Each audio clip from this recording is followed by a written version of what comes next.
যে পুরুষ তার ঘরের নারীদেরকে পর্দায় রাখতে পারে না, এই পুরুষের নাম হলো দাইয়ুস। আর দাইয়ুস কোনোদিন আল্লাহর জান্নাতের গন্ধ পাবে। আপনার লজ্জা করে না আপনার বউ যে বেপর্দায় হাঁটে? আর আমি তো বলি, যে পুরুষের স্ত্রী বেপর্দায় হাঁটে ওই পুরুষের কোনো রুচি নাই, এটা বেহায়া, এ পুরুষ নামে কলঙ্ক। আপনার বউ বেপর্দা হয়ে তার নাক, ঠোঁট, গাল, হাত, পা সব মানুষ দেখে আপনার একটু খারাপও লাগে না? আপনার পুরুষত্ব আছে কিনা আমার সন্দেহ আছে। আপনার তো খারাপও লাগে না। তার বউয়ের ফটো ফেসবুকে আপলোড দেয়, মেসেঞ্জারের স্টোরিতে দেয়, হোয়াটসঅ্যাপে দেয়। এইরকম পুরুষ অবশ্য জিনাইদাতে নাই। এখন তো নতুন ফিতনা এসেছে। এর আগে ছিল ট্রাভেল ব্লগ, ফুড ব্লগ, আর এখন নতুন ফিতনা শুরু হয়েছে কাপল ব্লগ। এটা চাচারা বুঝবেন না, যারা বুঝার তারা বুঝছে। হাজব্যান্ড ওয়াইফ দুইজন মিলে কিভাবে খায়, কোথায় যায়, কি করে, সব তারা ভিডিও ধারণ করে ফেসবুকে, টিকটকে, ইউটিউবে আপলোড করে। অনেকে তার চ্যানেল বা পেজ মনিটাইজেশন করে সামান্য কয়েকটা ডলার কামানোর ধান্দায় নিজের বউকে যারা মানুষের চোখের সামনে ছেড়ে দিয়ে নিজের বউকে যারা পণ্য বানিয়েছে, এরা পুরুষ নামের কলঙ্ক।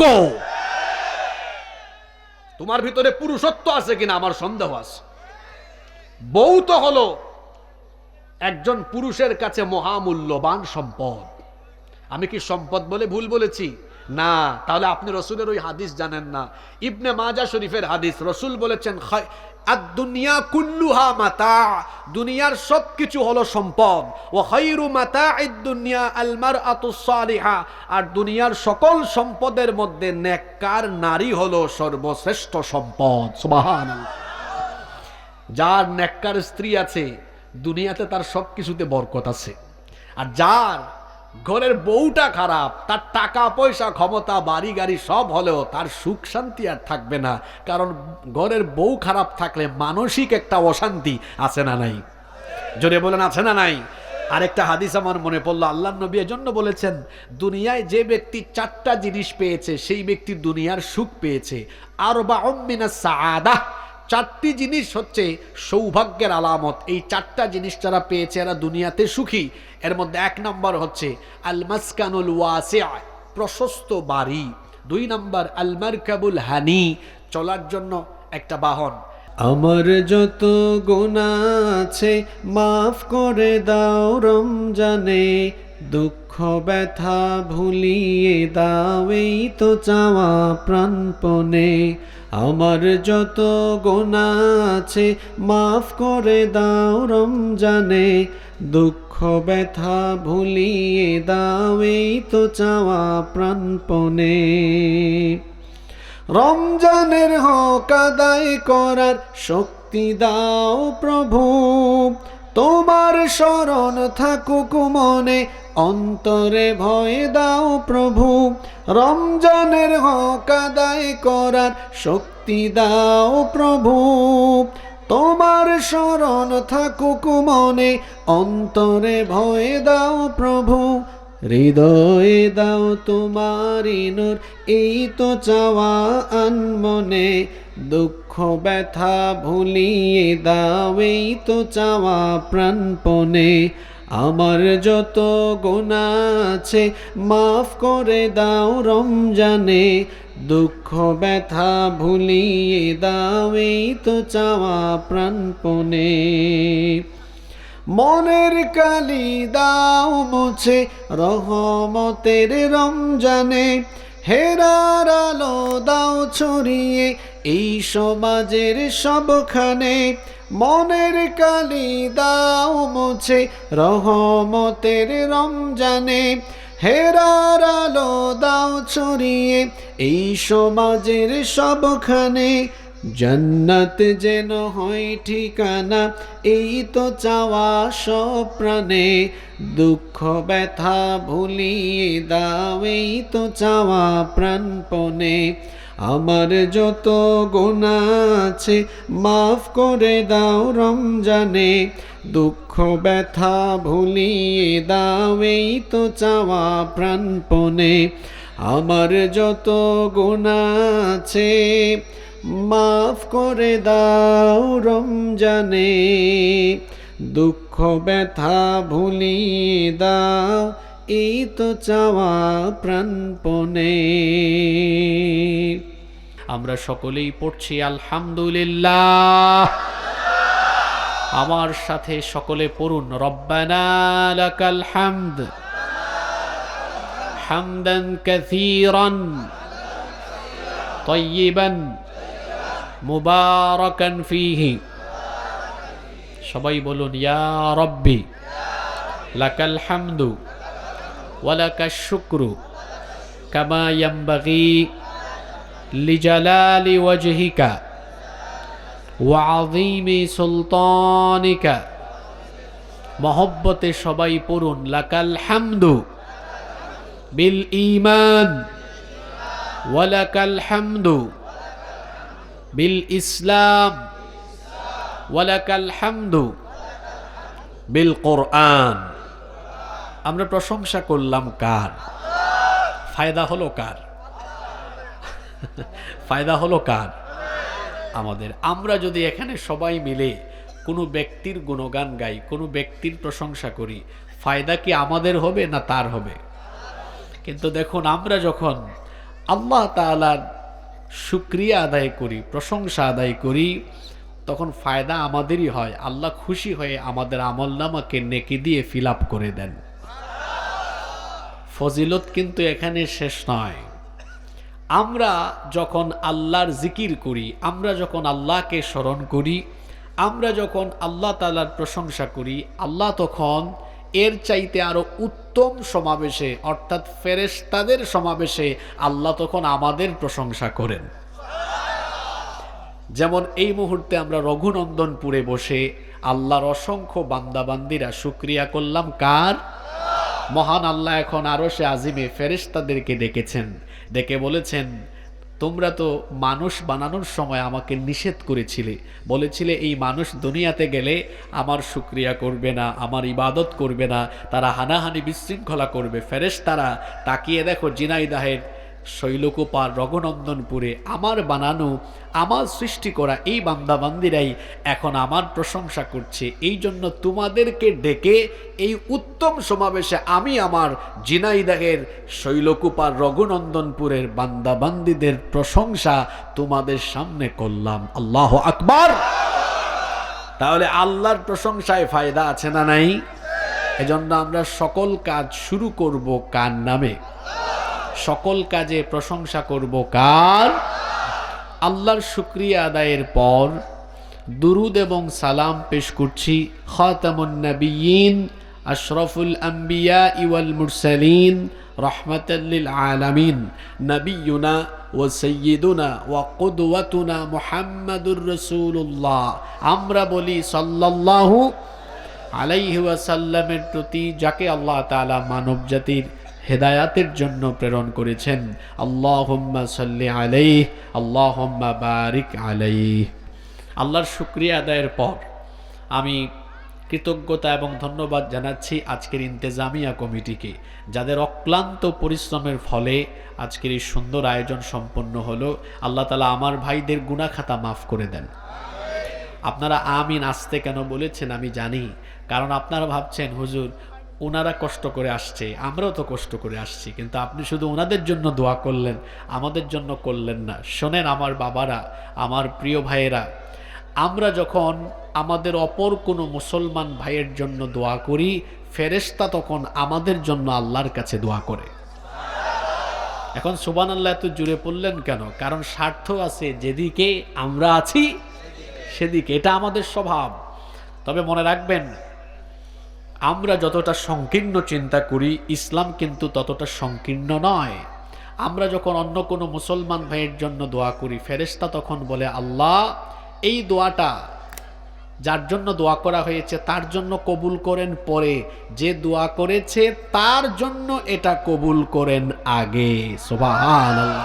তা আমি যে বললাম আল্লাহ ইন্তেজামিয়া কমিটির সবাইকে মাফ করে দাও, ফেরেশতা বলেছে আল্লাহ ইন্তেজামিয়া কমিটিকে মাফ করেন পরে, আগে যারা দোয়া করছে তাদেরকে মাফ করেন আগে। সুবহানাল্লাহ। তাহলে দোয়ার মধ্যে ফায়দা আছে না নাই? আমি যখন আরেকজনের জন্য দোয়া করব, এই দোয়াটা আমার জন্য আগে কবুল করবেন কে? অনেক মা বোনেরা এসেছেন, আল্লাহ আমার মা বোনদেরকেও মাফ করে দেন। আরো আসতে বলেন আমিন। কবরস্থানের সব মুর্দেগানদের কবরের আযাব আল্লাহ মাফ করে দেন। আপনারা যারা দূর দূরান্ত থেকে এসেছেন, আল্লাহ আপনাদেরকেও মাফ করেন, এবং আমাদের সবার জন্য এই মাহফিলকে আল্লাহ যেন কিয়ামতের দিন নাজাতের জারিয়া বানিয়ে দেন। বলেন আমিন। ঘড়ির কাঁটা থেমে নেই, সময় চলে যাচ্ছে। এজন্য অপ্রাসঙ্গিক কথা বলে আমরা আর সময় নষ্ট করব না। সরাসরি আমরা আল্লাহর কালাম থেকে হেদায়াতের নিয়তে কিছু কথা বলবো এবং শুনবো ইনশাআল্লাহ। আল্লাহ তাআলা আমাদেরকে হেদায়াতের নিয়তে বলার এবং শোনার তৌফিক দান করেন। আমরা সবাই বলি আমিন। সম্মানিত উপস্থিতি, আমার প্রিয় ঝিনাইদহবাসী, এই পৃথিবীতে আমাদেরকে যিনি পাঠিয়েছেন, সবাই গলার আওয়াজ বড় করে আকাশ বাতাস প্রকম্পিত করে বলেন তো তিনি কে? আল্লাহ আমাদেরকে কেন পাঠালেন? আমাদেরকে আল্লাহ পাঠিয়েছেন যেন আমরা কেবলমাত্র তার ইবাদত করি, তার বন্দেগী করি। কিন্তু আমাদেরকে আল্লাহর গুলামি থেকে ফিরিয়ে রাখার জন্য, আমাদেরকে আল্লাহর গুলামির পথ থেকে বিচ্যুত করে জাহান্নামে নেওয়ার জন্য একজন প্রাণান্তকর অপচেষ্টা চালায়। তার নাম কি? জোরে বলেন, তার নাম কি? শয়তান। আমাদের ব্যাপারে আল্লাহর একটা ওয়াদা আছে, আবার আমাদের ব্যাপারে শয়তানেরও একটা ওয়াদা আছে। আমাদের ব্যাপারে আল্লাহর ওয়াদা কি? আমাদের ব্যাপারে আল্লাহর ওয়াদা হলো, আমরা যদি আল্লাহ তাআলার বিধিবিধান মেনে আল্লাহর ইবাদত বন্দেগী করতে পারি, আল্লাহর ওয়াদা হলো আল্লাহ আমাদেরকে জান্নাত দান করে দিবেন। সুবহানাল্লাহ। আর আমাদের ব্যাপারে শয়তানের ওয়াদা কি? আমাদের ব্যাপারে শয়তানের ওয়াদা হলো, সে যেভাবেই হোক, যে করে হোক, আমাদেরকে সে আল্লাহর গোলামি থেকে বিচ্যুত করে, জান্নাতের পথ থেকে লাইনচ্যুত করে আমাদেরকে জাহান্নামে নিবে। এই ওয়াদা, এই প্রতিশ্রুতি আমাদের ব্যাপারে কার? শয়তানের। তাহলে আমাদেরকে আমাদেরকে নেকামল করলে জান্নাত দেওয়ার ওয়াদা করেছেন কে? জোরে বলতে হবে কে? আর আমাদেরকে জাহান্নামের পথে নেওয়ার জন্য, জান্নাত থেকে দূরে সরাইয়া জাহান্নামে নেওয়ার ওয়াদা করেছে কে? শয়তান। তাহলে আল্লাহর ওয়াদা একরকম, শয়তানের ওয়াদা আরেক রকম। আল্লাহ তার ওয়াদা পূরণ করবেন, আবার শয়তান তার ওয়াদা পূরণে বসে আছে না কাজ করছে? জোরে বলেন, বসে আছে না কাজ করছে? কাজ করছে। সে প্রতিনিয়ত আমাদেরকে ধোঁকা দিয়ে দিয়ে জাহান্নামের পথে ধাবিত করতে চায়। তবে শয়তান এটা শুধুমাত্র জিন জাতির ভিতরে নয়, বরং শয়তান তার প্রধান টার্গেট হলো মোমেন। মোমিনদেরকে টার্গেট করে করে করে করে সে প্রথমে তার মুরিদ বানায়। এরপরে কেউ যদি শয়তানের মুরিদ হয়ে ভালো মতো শয়তানের কথা মতো চলে, শয়তান তখন তার গ্রেড বাড়ায়, তাকে প্রমোশন দেয়। তখন শয়তান তাকে তার মুরিদ রাখে না, তাকে তার খলিফা বানায়, খেলাফত পর্যন্ত দিয়ে দেয়। এখন শয়তানের এই মুরিদ বা খলিফা এরা আমাদের সমাজেই বসবাস করে। এটা কি আমার বানানো কথা না আল্লাহর কথা? এই আয়াত আপনাদের সকলেরই মুখস্থ আছে। শয়তান দুই জাতির ভেতরে আছে। আল্লাহ তাআলা কোরআনে কারীমের শেষ সূরা সূরাতুন নাসের মধ্যে বলেছেন, যারা পারেন আমার সাথে তিলাওয়াত করেন, আল্লাযী ইউওয়াসউইসু ফি সুদুরিন নাসি মিনাল জিন্নাতি ওয়ান নাস। মানুষের অন্তরে প্ররোচনা দানকারী শয়তান দুই জাতি থেকে, মিনাল জিন্নাতি, জিন থেকে, ওয়ান্নাস, এবং মানুষ থেকে। তাহলে মানুষের ভেতরেও শয়তান আছে না নাই? আমরা এদেরকে চিনতে পারি না, কিন্তু খাসলত দেখলে ঠিকই বুঝবেন। যারা মানুষের সুরত ধারণ করেও দিবানিশি 24 ঘন্টা শয়তানি কাজ করে বেড়ায়, এরা হলো মানুষরূপী আস্ত একটা শয়তান। এইরকম মানুষরূপী শয়তান অবশ্য ঝিনাইদহতে নাই। জোরে বলেন, আছে না নাই? আপনি চিনবেন সে যদি মানুষ শয়তানি কাজ আঞ্জাম দেয়। শয়তান খুশি হয় যে কাজ করলে, এই কাজ যদি মানুষ হয়েও সে করে, তাহলে সে হলো মানুষরূপী। জোরে বলেন, মানুষরূপী। আজকে আমরা এই সংক্ষিপ্ত সময়ে একটা চমৎকার এবং জীবন ঘনিষ্ঠ বিষয় নিয়ে কথা বলবো। সেটি হচ্ছে যেসব কাজে শয়তান খুশি হয়। এইরকম 5টা কাজের কথা বলবো, যে কাজগুলো করলে শয়তান কি হয়? খুশি হয়। হতে পারে আমাদের অনেকের সাথে এই কথাগুলো মিলে যাবে, কিন্তু আমরা কেউ এখানে নেগেটিভ মনোভাব নিয়ে বসবো না, বরং আমরা হেদায়াতের মনোভাব নিয়ে যদি বসি, আমাদের গুনাহ যত বেশি আমার আল্লাহর দয়ার পরিমাণ তার চাইতে কম না বেশি? আমরা যদি এখান থেকে তওবা করে উঠি, জীবনের সমস্ত গুনাহ মাফ করে দিবেন কে? এজন্য আমরা আমাদের ভুলগুলোর জন্য তওবা করে আমাদের জীবনকে পরকালমুখী জান্নাতমুখী করে গঠন করবার নিয়ত নিয়ে আজকে এখান থেকে বাড়ি যাব ইনশাআল্লাহ। তাহলে আমরা আজকে আলোচনা করব যে 5টি কাজে শয়তান খুশি। 1, শুরু হয়ে গেছে কিন্তু মনোযোগ আছে আপনাদের।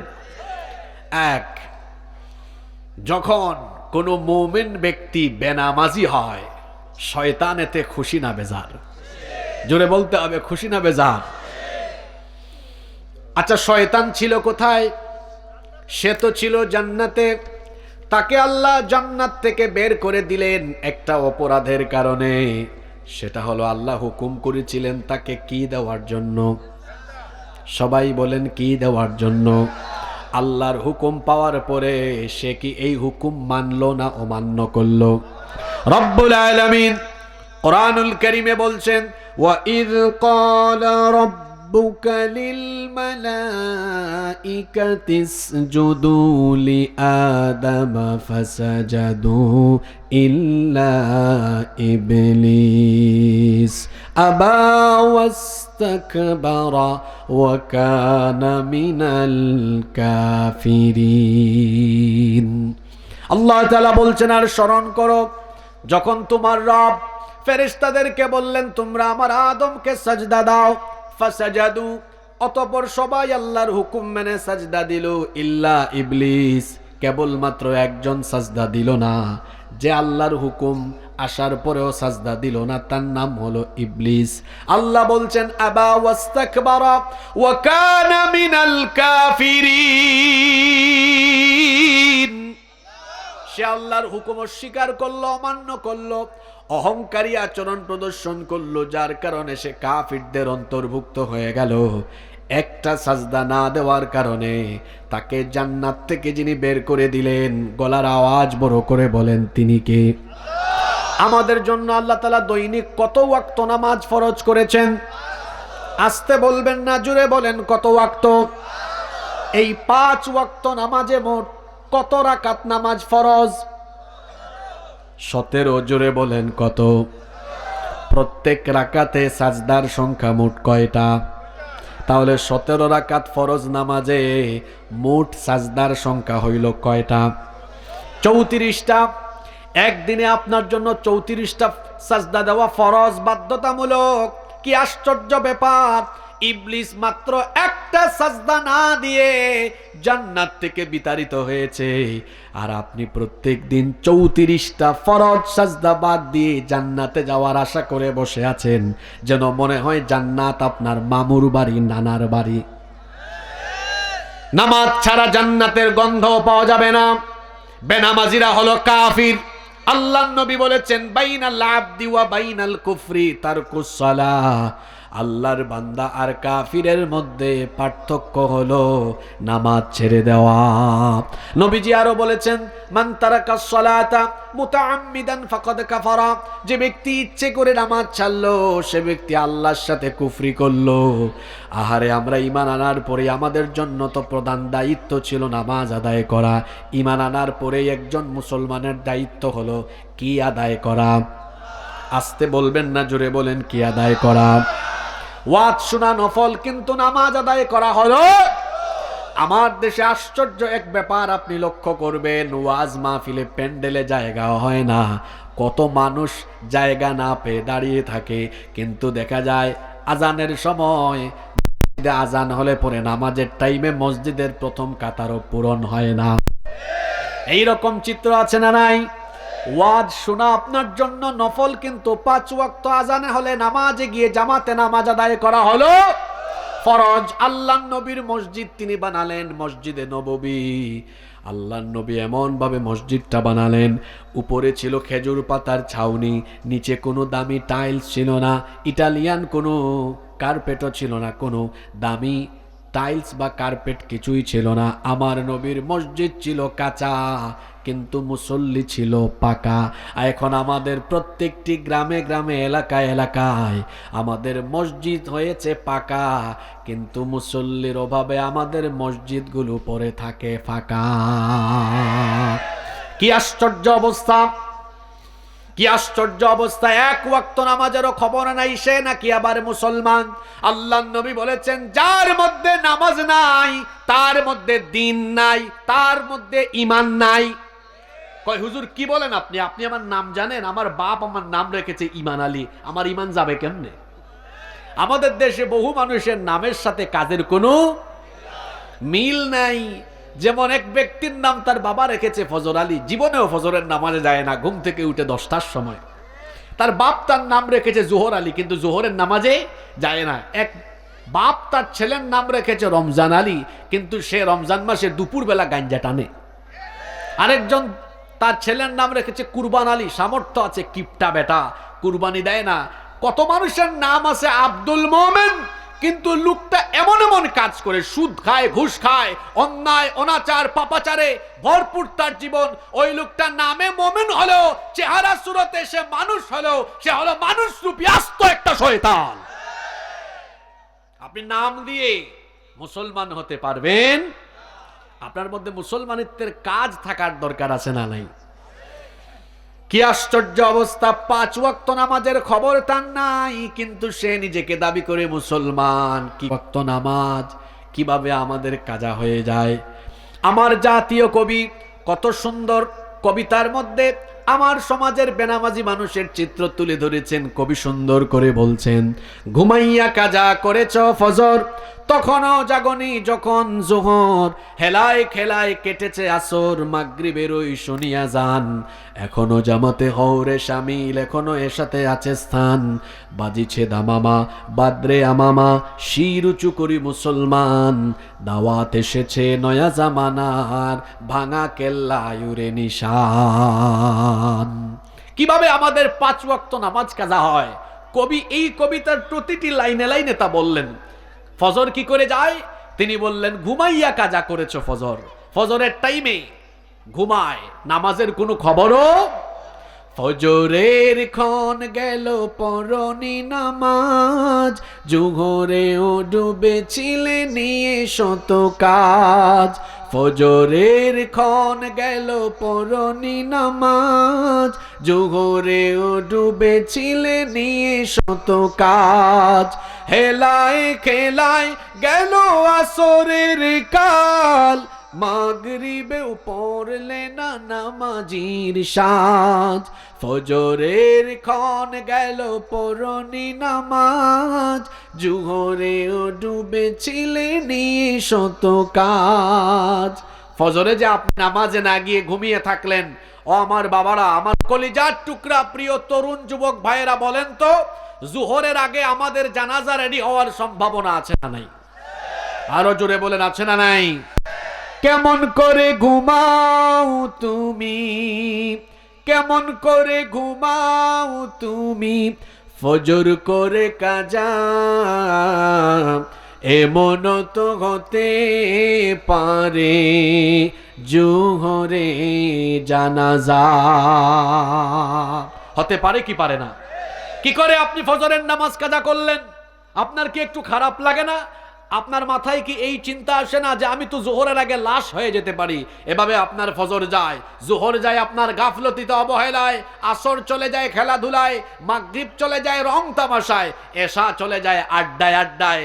এই রকম করে নামাজ ছাড়তে ছাড়তে বেনামাজি হয়ে হয়ে হয়ে হয়ে জীবন গঠন করছেন। শুনেন, একদিন এই জীবন ঘড়ির কাঁটা থেমে যাবে, একদিন আপনাকে মরতে হবে।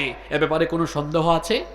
এই যে বেনামাজি হয়ে হয়ে হয়ে হয়ে দুনিয়া থেকে বিদায় নিলেন, কিয়ামতের ময়দানে আল্লাহ তাআলা আমাদের কাছ থেকে প্রথম যে আমল সম্পর্কে জানতে চাইবেন, সে আমলের নাম কি? জোরে বলেন, সে আমলের নাম কি? কোন মুখে আল্লাহর সামনে দাঁড়াবেন, কি জবাব দিবেন? আপনি তো প্রথম প্রশ্নেই ফেল, ব্যর্থ। আপনি তো প্রথম প্রশ্নেই ব্যর্থ। আপনার বিবেকের দুয়ারে কি এই কথাগুলো করাঘাত করে না? আপনি কি এখনো এভাবে বেনামাজি হয়ে হয়ে নিজের জীবনটাকে জাহান্নামের পথে স্বেচ্ছায় পরিচালিত করবেন নাকি? সবচাইতে বড় কথা হলো আমাকে আপনাকে বেনামাজি বানানোর ভিশন এবং মিশন নিয়ে সার্বক্ষণিক যে কাজ করে তার নামটা কি? জোরে বলেন, তার নামটা কি? আমাদের উপরে কি শয়তানকে আমরা বিজয়ী করে দিব? শোনেন একটা হাদিস, এত ওয়াজ লাগে না। যে ব্যক্তি বুঝদার তারে এক কথায় বোঝানো যায়, আর যে বুঝবে না তারে 100 কথায়ও বোঝানো যায় না। এই হাদিসটা ভালো করে বুঝেন, বুঝদার মানুষ এক কথায় বুঝে, আর যে বুঝবে না তারে 100 কথায়ও বোঝানো যায়। আল্লাহর নবীর একটা হাদিস শোনেন। আল্লাহর নবী বলেছেন শয়তান কোন সময় হাসে আর কোন সময় কাঁদে শোনো। আল্লাহর নবী বলেছেন যখন কোনো ব্যক্তি আল্লাহকে সাজদা দেয়, শয়তান যখন এই সাজদা দেওয়ার দৃশ্যটা দেখে, নবীজি বলেছেন ইআতাজালা শাইতানু ফায়াবকি, শয়তান তখন ওই ব্যক্তির কাছ থেকে দূরে চলে যায়। তারপরে এই ব্যক্তির সাজদার দৃশ্য দেখে তখন সে কাঁদতে থাকে। তার মানে আমরা নামাজে গেলে শয়তান কাঁদে, আর আমরা যখন নামাজে যাই না শয়তান তখন হাসে। এই হাদিস আমাকে আপনাকে কি বার্তা দিল? কথা বুঝে থাকলে বলেন তো, আমরা যখন নামাজে যাই শয়তান তখন কি করে? আরো জোরে বলেন। ওই পিছনের মানুষদের কি হইছে? হ্যাঁ, বৈশা বৈশা বাদাম খান নাকি? সবাই বলেন আমরা যখন নামাজে যাই শয়তান তখন, আর আমরা যখন নামাজে যাই না শয়তান তখন। Okay fine, now take your decision. এখন আপনি আপনার সিদ্ধান্ত নেন, নামাজে গেলে শয়তান কাঁদে, না গেলে হাসে। বলেন তো দেখি, আপনারা কি 5 ওয়াক্ত নামাজের টাইমে এই বেটা শয়তানকে হাসাবেন না কাঁদাবেন? আমি আবার প্রশ্নটা করলাম, 5 ওয়াক্ত নামাজের টাইমে শয়তানকে হাসাবেন না কাঁদাবেন? ওকে, দ্বিতীয় চান্স যারা মিস করলেন, আমি এবার বলি, আমি কথা একটু মাঝে মাঝে কঠিন বলি। যারা জবাব না দিয়ে চুপচাপ থাকলো, এরা কি শয়তানের কাছ থেকে খেলাফত নিল নাকি? তাহলে তারা চুপচাপ থাকলো কেন? 5 ওয়াক্ত নামাজে গেলে খুশি হন কে? নামাজে না গেলে খুশি হয় কে? আপনি খুশি করবেন কাকে? যারা 5 ওয়াক্ত নামাজে যায় না এরা আল্লাহর গোলাম না, এরা শয়তানের গোলাম। লজ্জা হওয়া উচিত আপনার, শরম লাগা উচিত আপনার।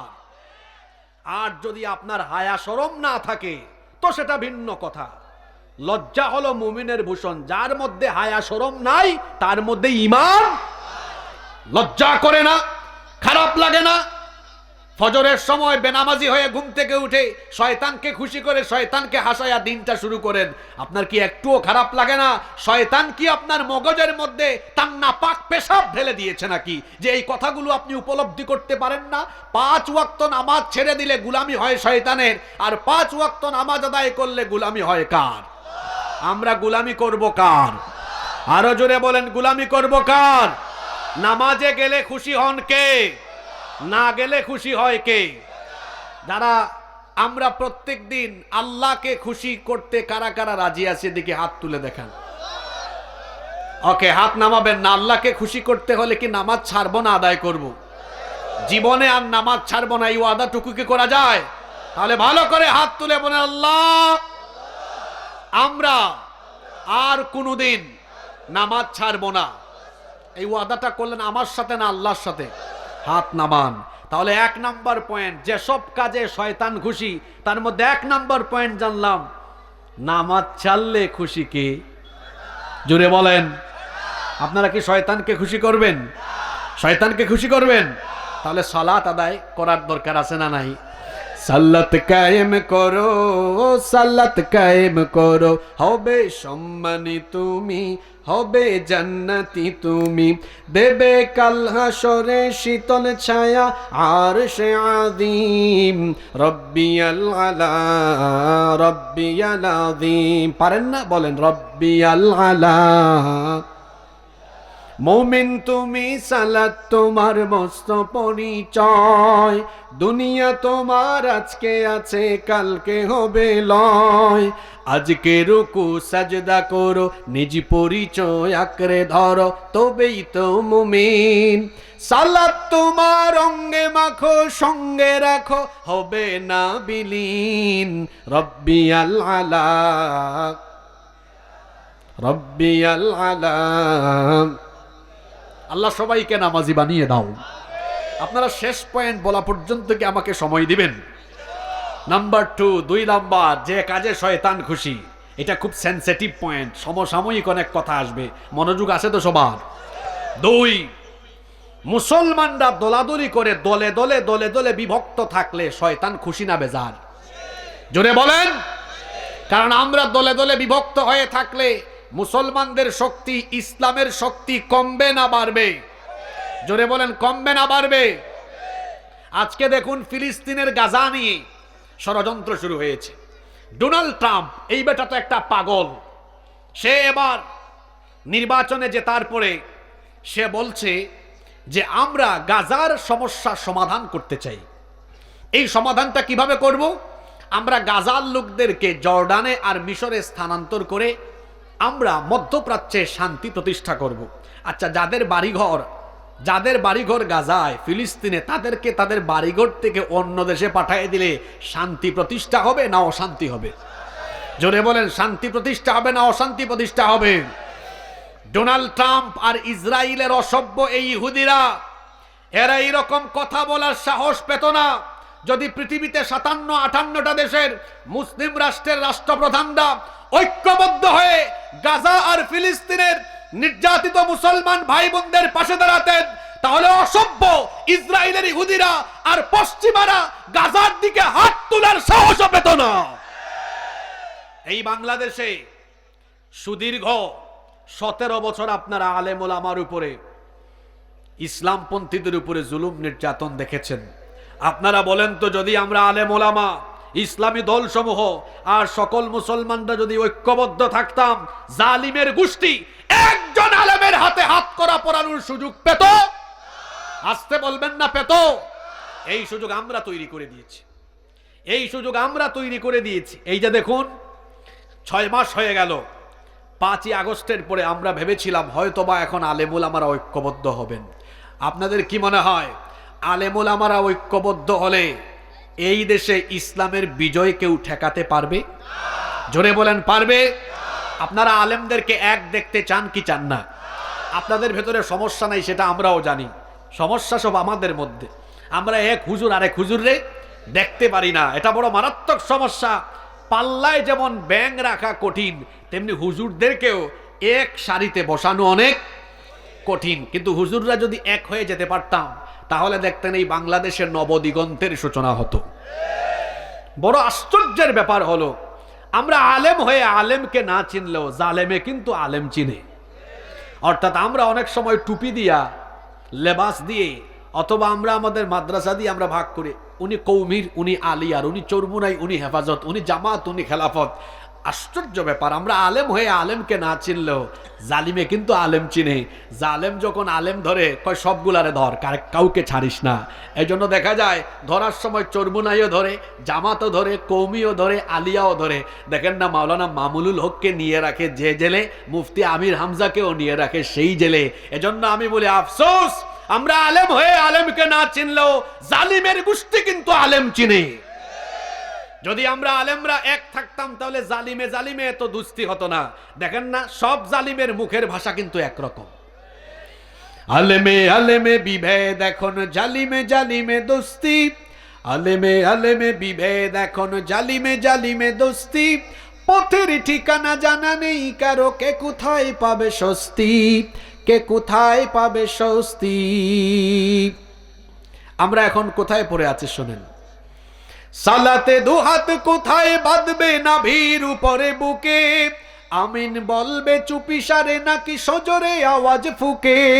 ছোট আর ছোট বিষয় নিয়েও চলছে ভীষণ দ্বন্দ্ব, সব দল ভাবে আমরাই ভালো, অন্যরা কালো মন্দ। ফরজ নিয়ে তো মারামারি নেই, নফলে সফল ডুব। টুপির আকার আকৃতি নিয়ে গবেষণা হয় খুব। টুপি দিয়ে ভাগ করে, কয় এটা চরমুনাই টুপি, এটা জামাত টুপি, এটা হেফাজত টুপি, এটা কৌমি টুপি। কি বলেন, এমন মানুষ এই সোনার বাংলাদেশে আসে না নাই? বেটা, তুমি টুপি দিয়ে ইসলাম ভাগ করো, আর জালিমের দল যখন ধরে সব টুপিওয়ালারা ধরে মারে। ফরজ নিয়ে তো মারামারি নেই, নফলে সফল ডুব। টুপির আকার আকৃতি নিয়ে গবেষণা হয় খুব। এই সুযোগে আব্রাহা দেখো হাকিয়ে বেড়ায় হস্তি, জালিমে জালিমে দোস্তি, আলেমে আলেমে বিভেদ, এখন জালিমে জালিমে দোস্তি। পথের ঠিকানা জানা নেই কারো, কে কোথায় পাবে স্বস্তি, কে কোথায় পাবে স্বস্তি। পথের ঠিকানা কেউ জানে না, সবাই শুধু নিজ নিজ উদ্দেশ্যে চলছে। কিন্তু সবাই যদি আল্লাহর দিন কায়েমের এই উদ্দেশ্যকে সামনে রেখে ঐক্যবদ্ধ হয়ে যেতাম, তাহলে শয়তানের ভীষণ এবং মিশন ব্যর্থ হতো, আল্লাহর জমিনে আল্লাহর দিন কায়েম হয়ে যেত, ঠিক কিনা? আমরা দলে দলে বিভক্ত থাকলে খুশি কে? কেমনে শয়তান খুশি শুনেন। একটা হাদিস আপনারা খেয়াল করেন, মুসলিম শরীফের হাদিস। عن جابر بن عبد الله رضي الله عنهما قال سمعت النبي صلى الله عليه وسلم। জাবির ইবনে আব্দুল্লাহ রাদিয়াল্লাহু আনহু হাদিসের বর্ণনাকারী সাহাবী, তিনি বলছেন নবী করিম, আমরা সবাই বলি সাল্লাল্লাহু আলাইহি ওয়াসাল্লামকে আমি বলতে শুনেছি, ইয়াকুল, তিনি বলেছেন, ইন্নাশ শাইতানা ক্বাদ আইসা আন ইয়াবুদাহুল মুসাল্লুনা ফি জাজিরাতিল আরব। আল্লাহর নবী বলেছেন, জাজিরাতুল আরবের মধ্যে শয়তান তোমাদেরকে তার গোলামি করাতে পারবে, এ ব্যাপারে সে হতাশ, এ ব্যাপারে সে নিরাশ হয়ে গিয়েছে। ওয়ালাকিন, কিন্তু ফিত তাহরিশি বাইনাহুম, তোমাদেরকে দলে দলে বিভক্ত করার ব্যাপারে শয়তান এখনো আশাবাদী। তার মানে আমাদেরকে দলে দলে বিভক্ত করে রাখতে পারলে শয়তান খুশি হয়। কারণ আমরা যখন দলে দলে বিভক্ত থাকব, তখন আমরা শক্তিশালী হব না দুর্বল হব? আসতে বলবেন না, জোরে বলেন, শক্তিশালী না দুর্বল হব? আমরা যদি ঐক্যবদ্ধ থাকতে পারি, আমরা শক্তিশালী জাতি হয়ে যাব। ঐক্যের ভেতরে শক্তি আছে, ঐক্যের ভিতরে সমৃদ্ধি আছে। এজন্য শয়তান চায় মুসলমানরা যেন এক না হয়। যদি মুসলমানরা এক হয়ে যায়, তাদেরকে শক্তিশালী যিনি করে দিবেন তিনি কে? কিন্তু আমরা এই জায়গায় শয়তানকে খুশি হতে দিব না। আমরা সবাই মনের ভেতরের সকল সংকীর্ণতা ঝেড়ে ফেলে দিয়ে আমরা সব মুসলমানরা ভাই ভাই হয়ে মিলেমিশে কাঁধে কাঁধ লাগিয়ে আমরা ঐক্যবদ্ধ থাকবো ইনশাআল্লাহ। নাম্বার 3, কষ্ট হচ্ছে আপনাদের? যে কাজে শয়তান খুশি সেটা হলো নগ্নতা, বেহায়াপনা, অর্ধনগ্নতা, উলঙ্গপনার পথ অনুসরণ করলে খুশি হয় কে? বেপরদায় মত্ত হলে, নগ্নতা, উলঙ্গপনা, বেহায়াপনার পথ অনুসরণ করলে শয়তান খুশি হয়। কারণ শয়তানের টার্গেট হলো, শয়তানের ভীষণ এবং মিশন হলো মানুষকে উলঙ্গ করে দেওয়া, নগ্ন করে দেওয়া। এটা শয়তানের প্রথম টার্গেট। এই জন্য শয়তান এই ভীষণ আর মিশন বাস্তবায়নের জন্য সর্বপ্রথম ধোঁকা দিয়েছিল আমাদের বাবা আর আমাদের মাকে। আমাদের বাবা আদম আলাইহিস সালাম আর আমাদের মা সাইয়্যিদাতুনা হাওয়া আলাইহাস সালামকে আল্লাহ তাআলা জান্নাতে দিলেন।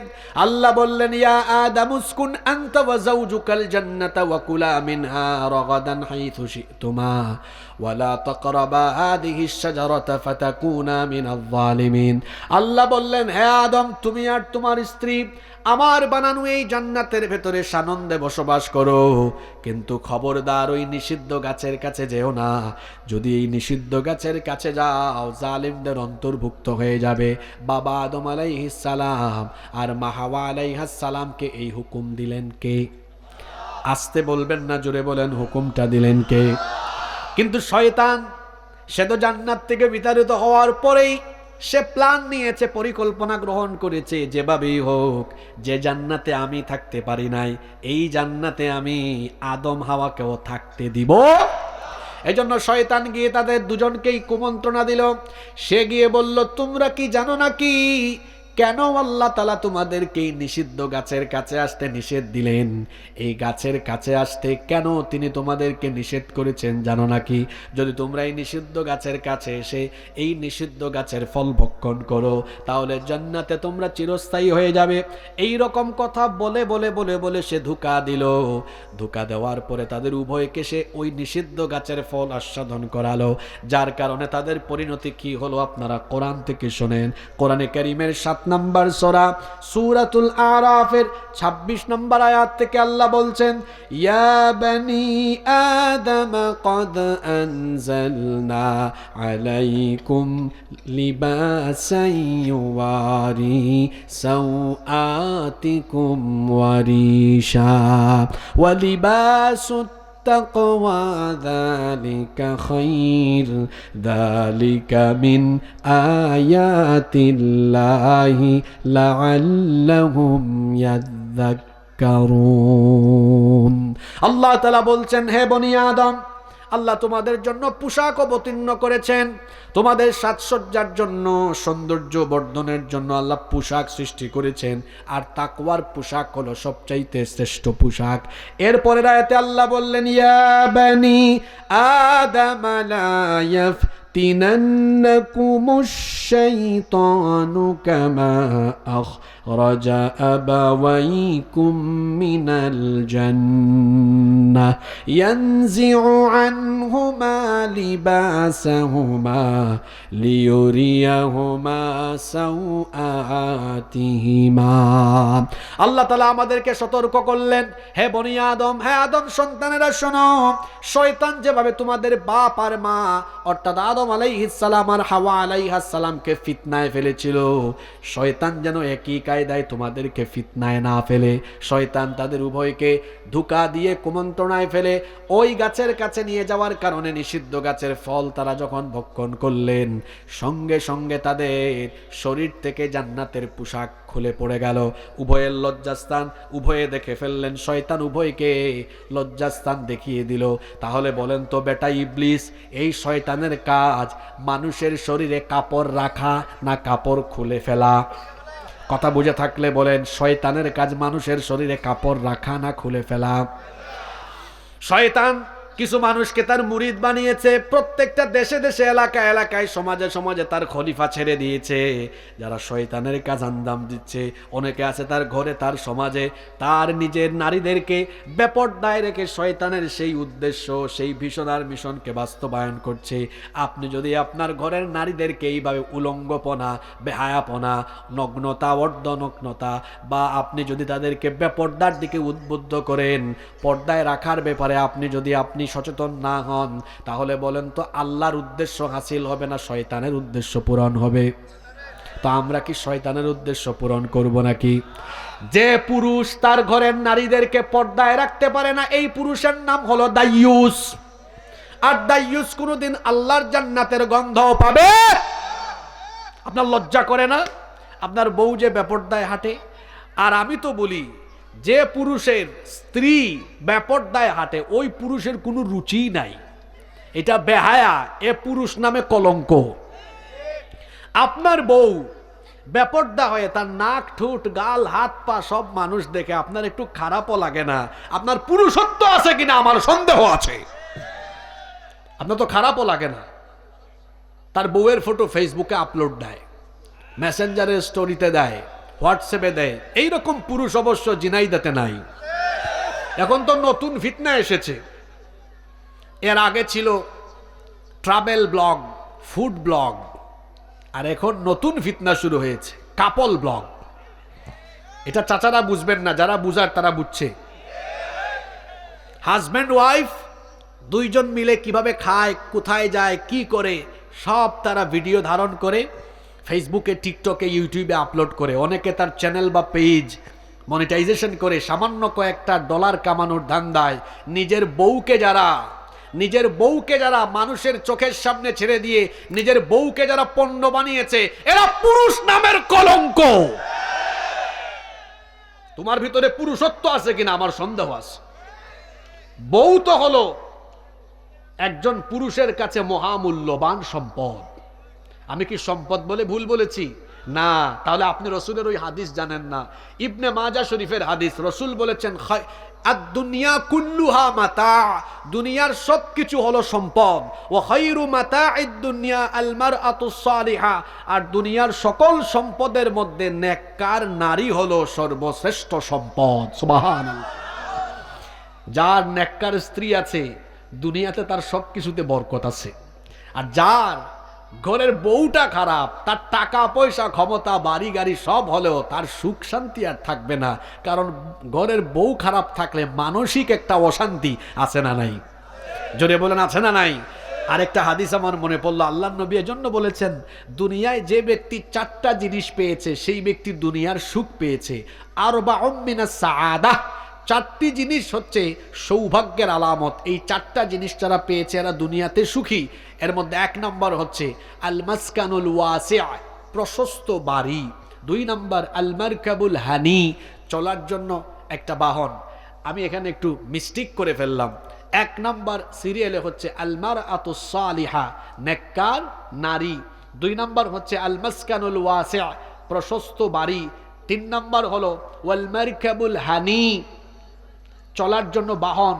4 নম্বর হলো ওয়াল জারুস সালিহ, উত্তম প্রতিবেশী। কয়টা জিনিস? জোরে বলেন কয়টা? 1 উত্তম স্ত্রী, 2 প্রশস্ত বাড়ি, 3 চলার জন্য বাহন, 4 উত্তম প্রতিবেশী। রাসূল বলেছেন এই 4টা জিনিস যে পেয়েছে সে দুনিয়ার সব সুখ পেয়েছে, সে হলো দুনিয়ার সুখী মানুষ। সুবহানাল্লাহ। তবে এই 4টার মধ্যে সবচেয়ে গুরুত্বপূর্ণ হলো নেককার জীবন সঙ্গী পাওয়া। রাসূল বলেছেন অন্য হাদিস, যুবক ভাইরা শোনো, যারা আবিয়েত্তা, আনমেরিড, মিসকিন, ব্যাচেলর এখানে আছে না, বিয়ে শাদী করে নাই, শুধু সুন্দরী জরিনা সকিনার পিছনে ঘুরলে হবে না। শোনেন, রাসূল বলেছেন মার রাযাকাহুল্লাহু ইমরাআতান সালিহাতান ফাকাদ আ'আনাহু আলা শাত্রি দীনিহি। আল্লাহর নবী বলেছেন আল্লাহ তাআলা যাকে দয়া করে একজন নেককার স্ত্রী দান করেছেন, আল্লাহ যেন ওই ব্যক্তিকে ইসলামের অর্ধেক নিয়ামত দান করে দিয়েছেন। অর্ধেক নিয়ামত আছে কিসের মধ্যে? নেককার স্ত্রীর মধ্যে। আচ্ছা, অর্ধেক পেলে বাকি আরো অর্ধেক আছে না? বাকি অর্ধেক কি আপনাদের লাগবে না? ওই অর্ধেক কোথায়? নবীজি বলেছেন ফালইয়াত্তাকিল্লাহা ফিন্নিসফিল বাকি, বাকি অর্ধেক নিয়ামত আমি আল্লাহ তাকে দিয়ে দিব যদি সে আমাকে ভয় করে জীবনযাপন করে, তাকওয়ার নীতি অবলম্বন করে। তাহলে 100-এ 100, মিআ ফিল মিআ, 100-তে 100 নিয়ামত দিয়ে দিব। সুবহানাল্লাহ। তাহলে অর্ধেক নিয়ামত আছে নেককার স্ত্রীর মধ্যে। যার বউটা ভালো, দেখবেন ঘরের ভিতরে যদি একদিন খাবার দাবার শর্টও পড়ে, বউ বলবে না হ্যাঁ কি করো, এটা আনতে পারো না, ওইটা আনতে পারো না, না, এসে উল্টা বলবে অগো শোনো, টেনশন করো না, ঘরে যা আছে ওটা আমরা ভাগাভাগি করে খেয়ে ফেলবো। আপনার একটু উপার্জন কম হলেও আপনাকে কখনো খুঁচাবে না। আপনি যখন অফিস করে কাজ শেষ করে বাসায় আসবেন, দেখবেন আপনার জন্য সব রেডি করে রাখবে, আপনাকে কেয়ার করবে, আপনার খেদমত করবে, আনুগত্য করবে। আজকে মহিলা প্যান্ডেল আছে নাকি? মা বোনদেরকে বলবো, আমার মায়েরা বোনেরা, আপনারা সালেহা হবেন, কানেতা হবেন। কোরআনে কারিমে আপনাদের এই গুণগুলো বর্ণনা করা হয়েছে। সালেহা, নেককার হবেন, নিজেকে নেকির পথে অটল অবিচল রাখবেন। 2 কানেতা হবেন, আল্লাহর আনুগত্যশীল হবেন আর স্বামীর প্রতি আনুগত্যশীল থাকবেন। রাসূল বলেছেন দুনিয়ায় তো মানুষ মানুষকে সাজদা দেওয়া হারাম, যদি আল্লাহ জায়েজ করতেন তাহলে দুনিয়ার সব নারীকে বলতাম তারা যেন তাদের স্বামীকে প্রত্যেকদিন সাজদা দেয়। সুবহানাল্লাহ। আমার মা বোনদেরকে বলবো স্বামীর খেদমত করবেন, আপনাদের জন্য জান্নাতে যাওয়া বড় সহজ। আল্লাহর নবী বলেছেন ইদা সাল্লাত আল মারআতু খামসাহা ওয়া সামাত শাহরাহা ওয়া হাফিজাত ফারজাহা ওয়া আতাআত যাওজাহা। 4টা কথা নবীজি বললেন, যদি কোনো নারী 5 ওয়াক্ত নামাজ যথাসময়ে আদায় করে, রমজান মাসে রোজা রাখে, সে যদি তার স্বামীর আনুগত্য করে আর ইজ্জত সম্ভ্রমের হেফাজত করে, আল্লাহ ওই নারীকে কিয়ামতের দিন বলবেন হে আমার বান্দি, তুমি আমার যে কোনো দরজা দিয়ে জান্নাতে ঢুকতে পারো, কোনো অসুবিধা নাই। আল্লাহ আমার মা বোনদেরকে এই গুণগুলোতে গুণান্বিত হওয়ার তৌফিক দেন, বলেন আমিন। আমি যেই কথা বলছিলাম সেটা হলো যে শয়তান উলঙ্গপনা, নগ্নতা, অর্ধনগ্নতায় মানুষকে ডুবায় রাখতে চায়। আজ আমার সমাজে নগ্নতা, অশ্লীলতা, বেহায়াপনা কম না বেশি? জোরে বলেন কম না বেশি? বিশেষ করে আমার যুব সমাজকে ধ্বংস করে দেওয়ার জন্য এখন আলহামদুলিল্লাহ কমেছে। এর আগে তো দেখা যেত মাহফিল বন্ধ কিন্তু কনসার্ট খোলা আছে, আছে না নাই? এই যুব সমাজকে তারা অপসংস্কৃতির মাধ্যমে যুব সমাজকে ধ্বংস করার জন্য অনেক অপচেষ্টা করেছে, কিন্তু তাদের সকল চেষ্টা ব্যর্থতায় পর্যবসিত হয়েছে। তার কারণ হলো এই যুবকেরা অপসংস্কৃতি, তারা নায়ক নায়িকা, গায়ক গায়িকা, অপসংস্কৃতির মুখে লাথি দিয়ে তারা আল্লাহর কোরআনের পথ ধরেছে। যুবকরা এখন নাচ গান যেখানে সেখানে নাই, বরং কোরআন হাদিস যেখানে আমরা আছি, আলেম উলামা যেখানে আমরা আছি, আমরা যেন সতর্ক হই। আমরা আমাদের ঘরের নারীদেরকে বেপরদায় রাখবো না, কারণ যে পুরুষের ঘরের নারী বেপরদায় থাকে, আজকে একটু আগে একটা হাদিস পড়েছি, ওই পুরুষের নাম রসুল কি দিয়েছেন? হ্যাঁ, সবাই তো বলছেন না, নাম কি দিয়েছেন? দাইয়ুস কি জান্নাতে ঢুকতে পারবে? আমরা কি দাইয়ুস হব না মোমেন হব? একজন নারী বেপরদা হওয়ার পেছনে পুরুষের দায় আছে না নাই? আপনি ঠিক থাকলে আপনার ঘরের বউ বেপরদায় বের হওয়ার কোনো সুযোগ আছে? তবে শোনেন, বেশি শাসন করে বইলেন না, একটু আদর করে সুন্দর করে বুঝান। কারণ নারীরা হলো প্রজাপতির মতো। প্রজাপতি চিনেন না? এটাকে আস্তে করে ধরলে উড়ে যায়, আর জোরে চেপে ধরলে মরে যায়। সমস্যা আছে না? আচ্ছা, গতকাল নাটোরে মাহফিলে এক ভাই, আমি তো ভাবছি মনে হয় আমার উদ্দেশ্যে কোনো ভালো কিছু জানতে চেয়েছে, কিন্তু আমি ভুলবশত চিঠিটা পড়ে ফেলছি। পরে আমি ভাবলাম এটা পড়া ঠিক হয়নি, কারণ হাজব্যান্ড ওয়াইফের বিষয়গুলো পাবলিকলি আসা উচিত নয়, এগুলোতে প্রাইভেসি থাকা উচিত। তো এক ভাই আমাকে লিখছে যে হুজুর, আমি মাত্র কয়েক মাস হয়েছে বিয়ে করছি, আমার বউ পর্দাও করে, কিন্তু মেজাজ খারাপ, খালি খ্যাট খ্যাট খ্যাট খ্যাট খ্যাট খ্যাট করে। আমি সিদ্ধান্ত নিয়েছি তালাক দিয়ে দিব। দেখছেন কি ছেলে! আমি বললাম, আপনি তো আপনার বউ কন্ট্রোল করা এখনো শিখেন নাই, বউ হ্যান্ডেল করা শিখেন নাই। আপনার বউ রাগ করে, এই জন্য আপনি তাকে তালাক দিবেন কেন, ধমকাবেন কেন? আরে ভাই, কিছু কৌশল অবলম্বন করেন। আপনার বউ যখন রাগ করে, তখন আপনি একটা মুচকি হেসে দিয়ে বলেন, তুমি তো রাগ না করলে তোমাকে যত সুন্দর লাগে, রাগলে তোমাকে আরো বেশি ভালো লাগে। বলেন, রাগ করে থাকতে পারবে? যুবক ভাইয়েরা যারা এখনো বিয়ে শাদী করো নাই, আর যারা বিয়ে করছেন, শুনেন, বউ কন্ট্রোল করা শিখেন। বউ রান্না করেছে, স্বাদ হয় নাই, বলিয়েন না, খ্যাটখ্যাট করিয়েন না, ভালো হয় নাই, বরং বলেন, তুমি যে এত ভালো রান্না করো, সুবহানাল্লাহ, এই আইটেম তুমি সেকেন্ড টাইম রান্না করলে আমার মনে হয় আমি একদম পাগল হয়ে খাইতে পারবো। শোনেন, হাসিয়েন না, বউ কন্ট্রোল করা শিখেন। বলে দেখেন, সেকেন্ড টাইম যখন রান্না করবে, আরো আন্তরিকতা দিয়ে রান্না করবে। রান্না এটা একটা আর্ট, এটা একটা শিল্প। মনোযোগী থাকলে রান্না ভালো হয়, ঠিক না? আপনার বউ আপনার কথা শোনে না, একটু আদর ভালোবাসা দিয়ে বোঝান। ভালোবাসা দিয়ে যা করা যায়, শাসন করে তা করা যায়। আপনার বউ বেপরদায় থাকে, খ্যাটখ্যাট কইরেন না। আপনি বলেন, তুমি এত সুন্দর, তোমারে দেখে আমি পাগল হয়ে যাই। তুমি যদি বেপরদা হয়ে বের হও, অন্য কেউ তাকায়, আমার তো কলিজাটা একেবারে ছিঁড়ে যাবে। একটু বলে দেখেন না, বলবে হায় হায় হায়, কি বলে, আমার হাজবেন্ড আমাকে এত ভালোবাসে। দেখবেন ফুল প্যাকেট হয়ে তারপর ঘর থেকে বের হবে। বউ হ্যান্ডেল করা শিখেন, শুধু খ্যাটখ্যাট খ্যাটখ্যাট কইরেন না। অনেকে আছে তার বউয়ের সাথে শুধু খ্যাট খ্যাট খ্যাট খ্যাট করে কথা বলে, দেখা যায় বউয়ের বেলায় গরম, অন্য নারীর বেলা নরম। এরকম আছে না? পাশেই বাজার বা শৈলকুপা বাজারে ব্যবসা করে, কাপড়ের ব্যবসা করে। এই যে সামনে রমজান মাস আসতেছে, এখন কিন্তু কাপড়ের দোকানে ভিড় আর ভিড়। এসেছে কিছু নারী, কিছু মা বোনরা এসেছে, আসসালামু আলাইকুম ভাবি, আপু আসেন, খুব ভালো ভালো জিনিস আছে। কণ্ঠটা খুব নরম। ঠিক এই টাইমে যদি বাসা থেকে তার বউ ফোন করে, অগো শুনছো, দুপুরের খাবার খাইছো, হ্যাঁ ফোন ডাক। ফোন করার টাইম পাও নাই। দেখেন, বউয়ের বেলা তার গলার আওয়াজটা গরম, অন্য নারীর বেলা নরম। এটা কি হওয়া উচিত? জোরে বলেন, এটা কি হওয়া উচিত? বরং ওই নারীদেরকে বলেন, আপু, ভাবি, মা, আন্টি, একটু একটু সবুর করেন, আমার বউ ফোন করেছে। সুন্দর করে বলেন, হায় হায়, তুমি আমাকে এত ভালোবাসো, হ্যাঁ, আমাকে ফোন করেছে, আমি খাইনি, খাবো একটু পরে, তুমি খেয়ে নাও, রেখে তারপরে ওনাদের সাথে কথা বলেন। এভাবে করে আপনার দাম্পত্য জীবনে ভালোবাসা বাড়াতে পারবেন, আর আপনার দাম্পত্য জীবনে বরকত দিবেন কে? তখন তো আপনাদের কথা বললাম, আমার বোনরাও কম না। অনেক সময় আমার বোনরাও আছে, খালি জামাইকে, হাজবেন্ডকে খ্যাট খ্যাট খ্যাট খ্যাট করে, আছে না? হ্যাঁ, আমাকে একটা শাড়ি দিতে পারো না, এটা দিতে পারো না, ওইটা দিতে পারো না। শোনেন, আপনি বলবেন কেন? এমন ভাবে সম্পর্ক তৈরি করেন যেন আপনার হাজবেন্ডই বাড়িতে যাওয়ার সময় আপনার জন্য লুকাই লুকাই গিফট নিয়ে যায়। ওই রকম করে আপনার হাজবেন্ডকে ভালোবাসার জালে আটকায় ফেলেন। কথা বুঝতে পেরেছেন? এটা আপনাদেরকে জিজ্ঞেস করে লাভ কি? কথা বুঝতে পেরেছেন? যারা বুঝার হেরা বুঝলেই হয়েছে। আল্লাহ তাআলা আমাদেরকে এই কথাগুলো বুঝার তৌফিক দেন, বলেন আমিন। উলঙ্গপনা, নগ্নতা, বেহায়াপনা যেন আমার সমাজে ছড়িয়ে না যায়, আমার ঘরে যেন ছড়িয়ে না যায়। কারণ উলঙ্গপনা, বেহায়াপনা, নগ্নতা কিংবা বেপরদার সয়লাভ হলে খুশি হয় কে? জোরে বলেন, খুশি হয় কে? আমি জানি আপনাদের খুব কষ্ট হচ্ছে, তাই না? আমাকে উঠাইতে উঠাইতে 10:30 উঠেছে, যদি একটু 10টার আগে উঠাই তো আমারও একটু মন মেজাজ আরও ফুরফুরে থাকতো। তো আমি আপনাদের থেকে যদি আরও 8-10 মিনিট সময় নিই, আপনারা কি রাগ করবেন নাকি? আমার তো 2টা পয়েন্ট বাকি আছে, বলতে দিবেন তো, নাকি মোনাজাত দিয়ে দিব?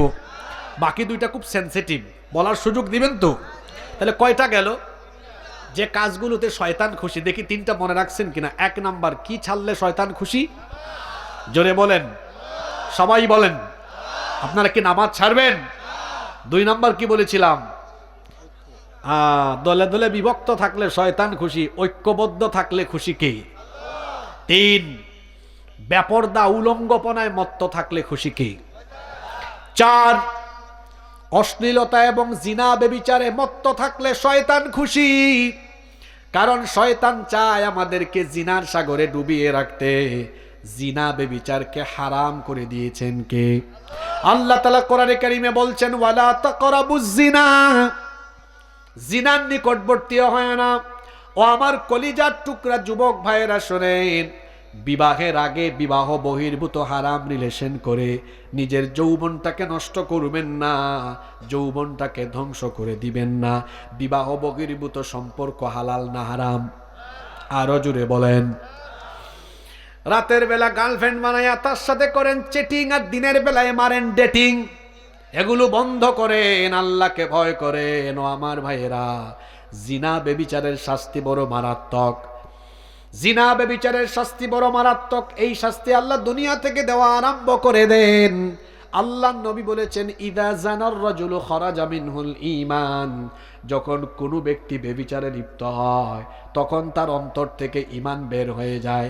কানা আলাইহি কাদুল্লাহ, ঈমান তার অন্তর থেকে বের হয়ে শামিয়ানা বা আকাশের মেঘের টুকরার মতো তার মাথার উপরে ভাসতে থাকে। এই হাদিস আমাদেরকে কি বার্তা দিচ্ছে? যখন কোনো ব্যক্তি জিনা বেবিচারে লিপ্ত হবে, তার অন্তর থেকে ঈমান বের হয়ে গিয়ে মাথার উপরে ভাসতে থাকবে। তার মানে জিনা বেবিচারে লিপ্ত ব্যক্তির অন্তরের মধ্যে ঈমান থাকে না। তার মানে যার মধ্যে ঈমান নাই তার নাম কি ঈমানদার না বেঈমান? আসতে বলবেন না, পুরুষ মানুষের মতো আওয়াজ দিয়ে বলেন, যার অন্তরে ঈমান নাই সে কি ঈমানদার না বেঈমান? আরো জোরে বলেন। তার মানে বেবিচারে লিপ্ত ব্যক্তি বেঈমান। ও আমার যুবক ভাইয়েরা, বড় মহব্বত করে ভালোবাসা দিয়ে আপনাদেরকে বোঝায় যায়, যারা না জেনে এই ভুলটা করে ফেলেছেন, আজকে তওবা করে উঠলে মাফ করে দিবেন কে? ও আমার ভাই, আপনার যদি গার্লফ্রেন্ড থাকে আজকেই ব্লক লিস্টে ফালায়া দেন। আজকেই হারাম সম্পর্ক থেকে ফিরে আসেন। তার কারণ হলো এই যে আপনি জিনা বেবিচারে লিপ্ত থেকে বেঈমান হয়ে জীবন যাপন করছেন, এই অবস্থায় আপনার মরণ হওয়ার সম্ভাবনা আছে না নাই? যুবক ভাইরা যুবকের মতো কথা বলেন, সম্ভাবনা আছে না নাই? তো এই অবস্থায় মরলে পরিণতি কেমন হবে শুনেন, আল্লাহর নবীর হাদিসটা শুনেন। ও আমার ভাইয়েরা, এখনো কি জিনা বেবিচারের পথ পরিহার করবেন না? কবরের ভয় কি আপনার অন্তরে জাগে না? মৃত্যুর কথা কি আপনার স্মরণ হয় না? আল্লাহর নবী বলেছেন, ইউবাসু কুল্লু আবদিন আলা মা মাতা আলাইহি, মানুষ যে অবস্থায় মারা যাবে ওই অবস্থায় হাসরের মাঠে তাকে উঠাবেন কে? এই যে জেনা বেবিচারে লিপ্ত থেকে আপনি মারা গেলেন, বেঈমান হয়ে মরলেন, কিয়ামতের দিন হাসর হবে মুমিনের সাথে না বেঈমানের সাথে? বুঝে কথা বলেন, বুঝে বুঝে বলবেন। এই যে বেঈমান হয়ে মরলেন, রসুল বলেছেন যে ব্যক্তি যে অবস্থায় মরবে ওই অবস্থায় হাসর হবে। এই যে আপনি বেঈমান হয়ে মরলেন, তাহলে কিয়ামতের দিন আপনার হাসর হবে রসুলের সাথে না বেঈমানের সাথে? আমরা কি বেঈমানের সাথে হাসর চাই না রসুলের সাথে হাসর চাই? রসুলের সাথে যদি হাসর চাই তাহলে রসুলের আদর্শে আদর্শিত হওয়া লাগবে, রসুলের কথাগুলো মানা লাগবে। আল্লাহর রসুল বলেছেন, ইয়া শাবাব আল ইসলাম, হে ইসলামের যুবকেরা, গদ্দু আবসারুকুম, তোমাদের চক্ষুকে নিয়ন্ত্রণ করো, চক্ষুকে হেফাজত করো। ওয়াহফাদু ফুরুজাকুম, লজ্জাস্থানের হেফাজত করো। অর্থাৎ বিবাহ বহির্ভূত হারাম রিলেশনে নিজেকে জড়ায়ও না। ও আমার ভাইয়েরা, যারা স্কুলে কলেজে ইউনিভার্সিটিতে পড়াশোনা করেন, ছাত্র জীবনে কোনো নারীর ফিতনায় পড়বেন না। ক্যারিয়ার ধ্বংস হয়ে যাবে, যৌবন নষ্ট হয়ে যাবে, জীবন ধ্বংসের দ্বার প্রান্তে চলে যাবে। কেন আপনি নারীর পিছনে ঘুরঘুর করবেন? এই বয়সে পড়ালেখায় মনোযোগী হন, আজান হলে নামাজে চলে যান, চরিত্র ঠিক করেন, কেরিয়ারটা ডেভেলপ করেন। মেয়েদের পিছনে আপনাকে ঘুরতে হবে না। যদি আপনার কেরিয়ার সুন্দর হয়, চরিত্র সুন্দর হয়, দেখবেন শৈলকুপা ঝিনাইদহের সুন্দরী সুন্দরী মেয়ের বাপ আপনার কাছে তার মেয়ে বিয়ে দেওয়ার জন্য পিছনে ঘুরঘুর করবে।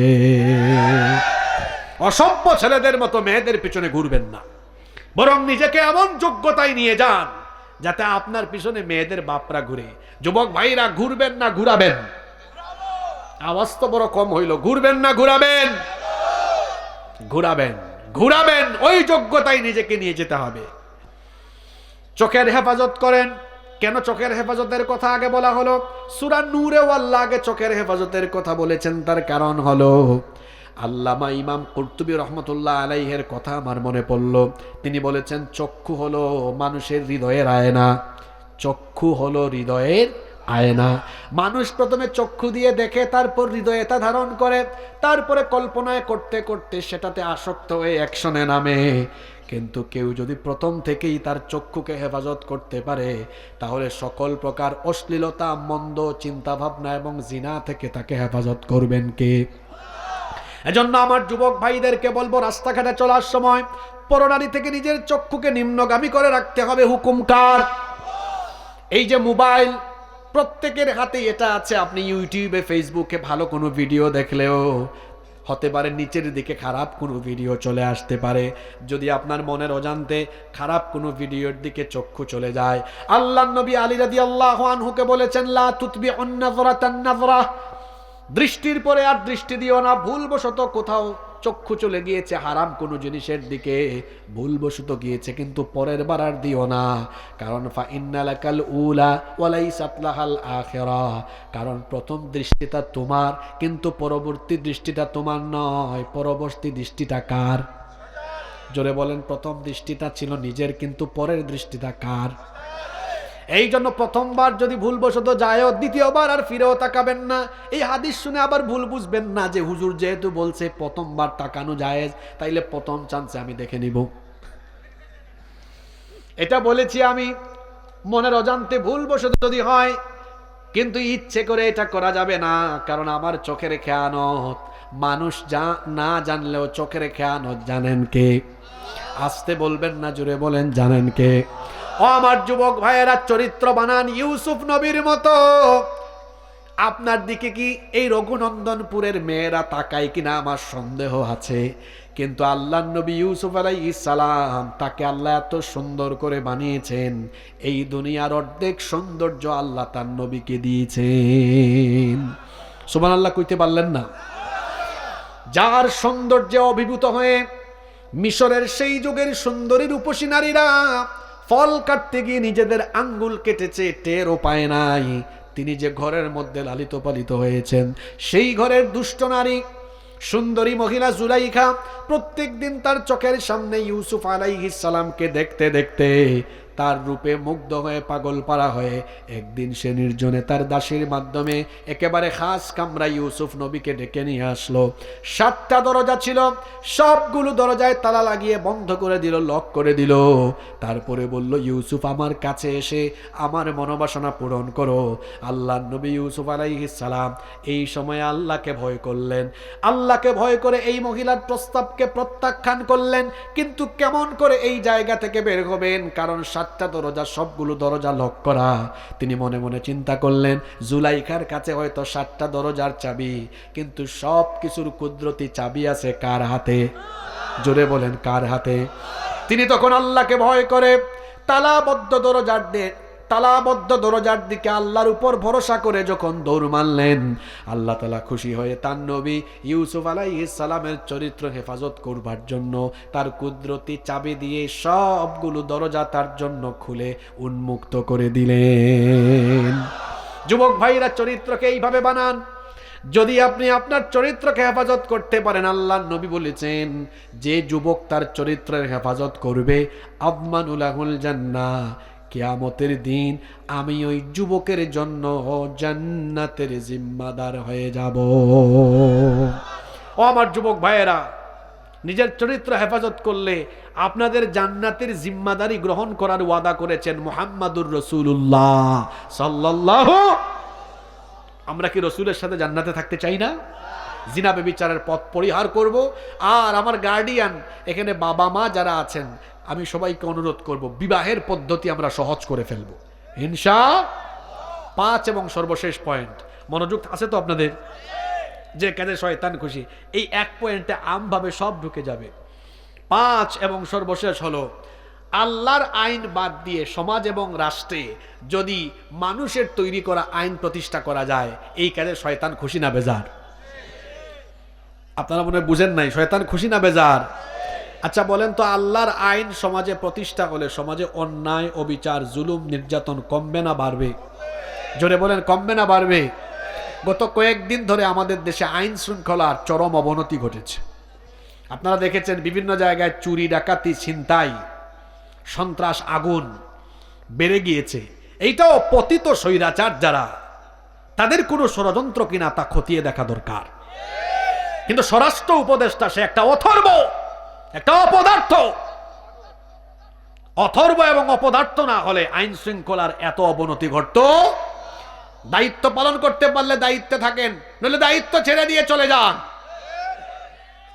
আবু সাইদ মুগ্ধ রক্ত দিয়েছে, হাজার হাজার ছেলেরা জীবন দিয়েছে অনিরাপদ বাংলাদেশের জন্য নয়। হাজার হাজার ছেলেরা রক্ত দিয়েছে, জীবন দিয়েছে, লক্ষ লক্ষ কোটি কোটি দামাল ছেলেরা জীবন বাজি রেখে রাস্তায় নেমেছে নিরাপদ বাংলাদেশের জন্য। এই বাংলাদেশে যদি কোরআনের আইন আজ থাকতো, চুরি বুঝাই দিতাম। আপনারা চুরি ডাকাতি কন্ট্রোল করতে পারেন না তো? আমি বাংলাদেশের মানুষকে একবার বলবো, 54 বছর ধরে আপনারা বিভিন্ন দল মতের শাসন, মানুষের তৈরি করা আইনের শাসন দেখেছেন। একবার আপনারা বাংলাদেশের আলেমদের হাতে দায়িত্ব তুলে দেন, আলেমরাই বাংলাদেশকে পরিবর্তন করে দিবে। পরিবর্তন করার নীতিমালা আমরা জানি তো, এটা শিখাইছেন কে? চুরি করবেন, ছিনতাই করবেন, চোরকে ধরো আর হাত কাটো। একজন চোরের হাত কেটে দেখেন, দেশের সবগুলা চোর তারের মতো সোজা হয়ে যাবে, তারের মতো সোজা হয়ে যাবে। চুরি ডাকাতি, অন্যায়, অবিচার বাড়ার পিছনে আরো একটা কারণ আছে। মানুষ যখন ক্ষুধার্ত থাকে, অনেক সময় মানুষ অভাবে পড়েও কি করে? চুরি ডাকাতি করে। তবে আমাদের দেশে অভাবের চোরের চাইতে স্বভাবের চোরের পরিমাণ। আপনারা বলবেন হুজুর স্বভাবের কোনটা? মনোযোগ আছে সবার? আমার দেশে চোর হলো 2 জাত, একটা অভাবের আর একটা স্বভাবের। অভাবের চোর হলো ঘরে খাবার নাই, কোথাও যাচ্ছে, মনে করেন এই রঘুনন্দনপুরের রাস্তাঘাটের পাশে পাইছে একটা ফুলকপির ক্ষেত, আলু ক্ষেত, ডানে বামে তাকিয়ে দেখেছে কেউ নাই, নেমে কয়েকটা ফুলকপি আর কিছু আলু লুঙ্গির চিপার ভিতরে ঢুকায় মারছে দৌড়। এটা অভাবের চোর। কিন্তু বড় অফিসে রাষ্ট্রীয় কোনো দায়িত্ব পেয়ে চাকরি করে, সরকার তাকে মাস শেষে বেতন দেয়, 2 ঈদে বৈশাখ মাসে ভাতা দেয়, চলার জন্য গাড়ি, থাকার জন্য বাড়িও দিয়েছে, তারপরেও ঘুষ ছাড়া কাজ করে না, চুরি করে ডাকাতি করে, জনগণের দায়িত্ব পাওয়ার পরে জনগণের মাল নিজের পেটে ঢুকাইয়া চুরি করে খায়। এই লোকটাকে কি আপনি অভাবের চোর বলবেন না স্বভাবের চোর বলবেন? আমার দেশে অভাবের চোর বেশি না স্বভাবের চোর বেশি? জেন জি এবং বাংলাদেশের সকল মানুষকে আমি বলবো, এই গুরুত্বপূর্ণ চেয়ারগুলোতে যদি স্বভাবের চোরদের বদলে কোরআনওয়ালা মানুষদেরকে বসানো যায়, এই বাংলাদেশ বদলে যাবে। এজন্য বাংলাদেশকে কোরআনের আদলে কোরআনের আদলে গঠন করতে আপনাদের মনোযোগ থাকলে আমি চমৎকার একটা ফর্মুলা 2-3 মিনিটে আপনাদের সামনে উপস্থাপন করতে চাই। করব? শোনেন, যতই ওয়াজ করেন আর বড় কণ্ঠে, উঁচা কণ্ঠে চিল্লাচিল্লি করে ওয়াজ করেন, লাভ নাই যদি মানুষের পেটের ভিতরে খাবার ঢুকানোর ফর্মুলার কথা বলতে না পারেন। কারণ সবার আগে মানুষ পেট ঠান্ডা রাখতে চায়, পেট শান্তি। মানুষ বলে না অনেক সময়, পেট শান্তি তো দুনিয়া, অনেক সময় এটা বলে। আপনি নামাজ, আপনার সামনে নামাজ, আবার খাবারও আছে, পেটে ক্ষুধা, আগে কি নামাজ আদায় করবেন না খাবেন? আগে খাইতে হবে, কারণ না খাইলে নামাজেও মনোযোগ থাকবে না। শোনেন, আমার সম্মানিত ঝিনাইদহ এবং আমার প্রিয় বাংলাদেশের সকল মানুষ যারা, এই যে এতগুলো ক্যামেরা আছে, ইউটিউবে যারা পরবর্তীতে শুনবেন, এই বাংলাদেশে যদি ইসলাম কায়েম হয়, কোরআনের রাষ্ট্র প্রতিষ্ঠা হয়, তাহলে এই দেশের না খাওয়া গরিব দুঃখী মানুষরা সবচেয়ে বেশি সুখী হবে। কারণ কোরআনের রাষ্ট্র প্রতিষ্ঠা হলে এই দেশে একজন গরিব মানুষও খুঁজে পাওয়া যাবে। এটা কি গলাবাজি করলাম? না, আসেন আপনাকে বুঝাই দিই। আপনারা অনেকে মনে মনে সুবহানাল্লাহ পড়ছেন কিন্তু না বুঝে পড়ছেন। যদি বলি বুঝাই দেন, পারবেন না।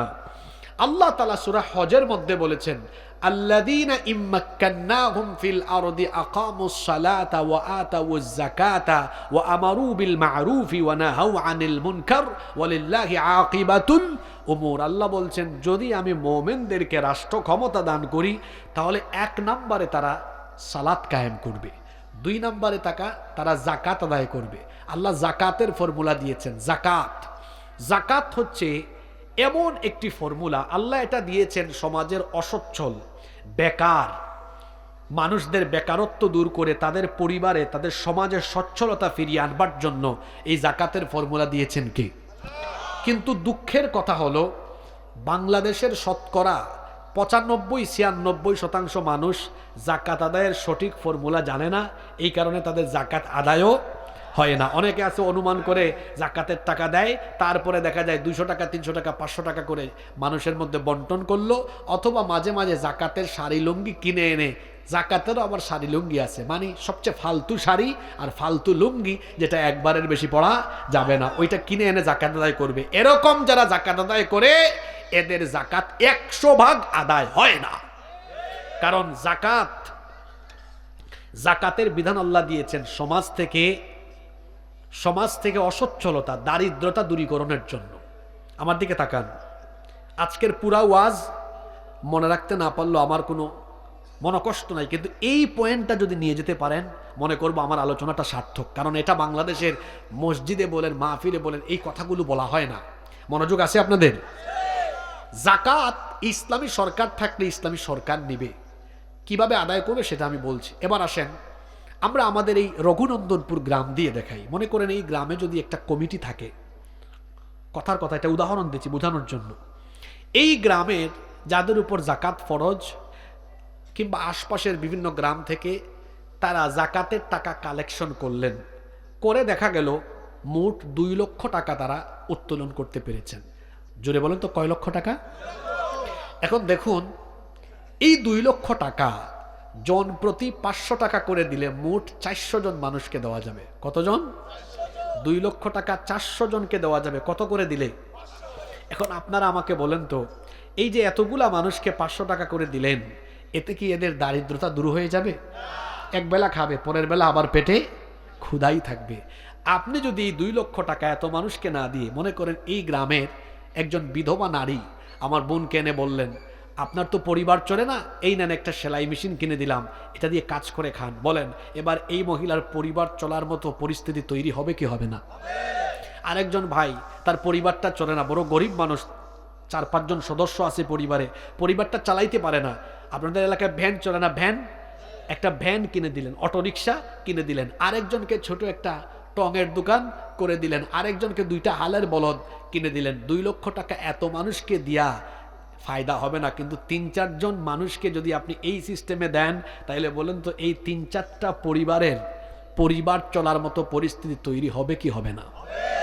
যাকাতের ফর্মুলা দেওয়া হয়েছে এইভাবে সমাজ থেকে দারিদ্রতা, গরিবী হালত এবং বেকারত্ব দূর করবার জন্য। কিন্তু আফসোস, মুসলমানরা যাকাত আদায়ের পদ্ধতিও জানে না, উদ্দেশ্যও জানে না। এবার আমি আমার মূল কথায় আসি। এই দেশে যদি ইসলামী সরকার থাকে, তাহলে ইসলামী সরকারের অবশ্যই যাকাত মন্ত্রণালয় থাকতে হবে। এখন যদি যাকাত মন্ত্রণালয়ে ইসলামী অর্থনীতিতে বিশেষজ্ঞ লোকেরা এই মন্ত্রণালয় পরিচালনা করে, তখন দেখা যাবে এই দেশের মুসলমান যারা, তাদের সকলের সম্পদের হিসাব সরকারের কাছে থাকবে, এবং বছর শেষে যাদের উপর যাকাত ফরজ তাদের বাড়িতে চিঠি যাবে, এবছর আপনার এত টাকা যাকাত আসছে, আমাদের সংশ্লিষ্ট উপজেলা অফিসে গিয়ে এই টাকাটা পে করে আসেন, দিয়ে আসেন। আপনি পে করে আসলেন। যাকাত নিয়ে আমার ব্যক্তিগত গবেষণা আছে, ইউটিউবে আমার লম্বা আলোচনা আছে, সময় থাকলে আপনারা শুনে নেবেন। আমার ব্যক্তিগত গবেষণা বলে বাংলাদেশের 90% মানুষ তো মুসলমান, প্রায় 14 কোটি। এখানে যদি অন্তত কয়েক লক্ষ বা অন্তত কয়েক লক্ষ পরিবারের উপরেও যদি যাকাত ফরজ হয়, আমার ব্যক্তিগত গবেষণা বলে অন্তত কমসে কম প্রত্যেক বছর 10,000 কোটি টাকার উপরে জাকাত উত্তোলন করা যাবে। কিন্তু আমি বোঝানোর জন্য একটা ছোট হিসাবে টান দিই, ছোট, একদম ছোট। মনে করেন 2025 সালে জাকাত উত্তোলন করা হলো মাত্র 1,40,000 কোটি টাকা। এটা কিন্তু খুব অল্প টাকা, এটা 3-4টা জেলা দিয়েই কাভার হবে। কিন্তু আমি ছোট্ট করে বললাম বোঝানোর জন্য। কত বললাম বলেন আমার সাথে? 1,40,000 কোটি, 1,40,000 কোটি টাকা। এখন আপনারা আমাকে বলেন, এই 1,40,000 কোটি টাকা সরকারের মিনিস্ট্রিতে জমা হলো। এখন বাংলাদেশ থেকে প্রতিটা উপজেলা থেকে খুঁজে খুঁজে 70 লক্ষ বেকার যুবককে আনা হোক। কত লক্ষ? জোরে বলেন। 70 লক্ষ বেকার ছেলের হাতে প্রত্যেককে 2 লাখ টাকার চেক দেন। 70 লক্ষ গুণ 2 লক্ষ সমান কত হয়? 1,40,000 কোটি টাকা, মানে 140,000 কোটি টাকা আর কি, 140,000 কোটি টাকা। তাইলে এই অল্প পরিমাণ টাকা, আমি বলছি এটা 2-3 জেলা দিয়ে কাভার হবে। আপনি যদি উঠান তাহলে দেখা যাচ্ছে 1 বছরে 70 লক্ষ বেকার যুবকের হাতে এটা দিয়ে বলেন ছোটখাটো কাজ আরম্ভ করো। তবে টাকা এটা খাও না কাজে লাগাও, এটা আমরা আমাদের উপজেলা অডিট অফিসারের মাধ্যমে তত্ত্বাবধায়ন করব। আপনারা বলেন তো, এই ফর্মুলায় 1 বছরে যদি 70 লক্ষ যুবকের বেকারত্ব দূর করা যায়, তাহলে এই সিস্টেমটা যদি অ্যাপ্লাই করে রাখা যায়, আপনারা আমাকে বলেন 10 বছর পরে বাংলাদেশে কি কোনো গরিব মানুষ আর খুঁজে পাওয়া যাবে? জোরে বলতে হবে, যাবে? এই দেশে মানুষের অনেকের ঘরে খাবার নাই, অনেকে খেতে পারে না, চলতে পারে না। 71 সালে দেশ স্বাধীন হওয়ার পর থেকে 2025 সাল পর্যন্ত আপনারা সবাই শুধু বলেছেন দারিদ্রতা মুক্ত, ক্ষুধা মুক্ত বাংলাদেশ গঠন করব, পারেন নাই, কারণ আল্লাহর দেওয়া ফর্মুলাকে বাদ দিয়েছেন। এজন্য আমি বাংলাদেশের মানুষকে বলবো, সবকিছু দেখা শেষ, বাকি আছে কোরআনের বাংলাদেশ। আপনারা তো 54 বছর ধরে দারিদ্রতা দূর করতে পারেন নাই।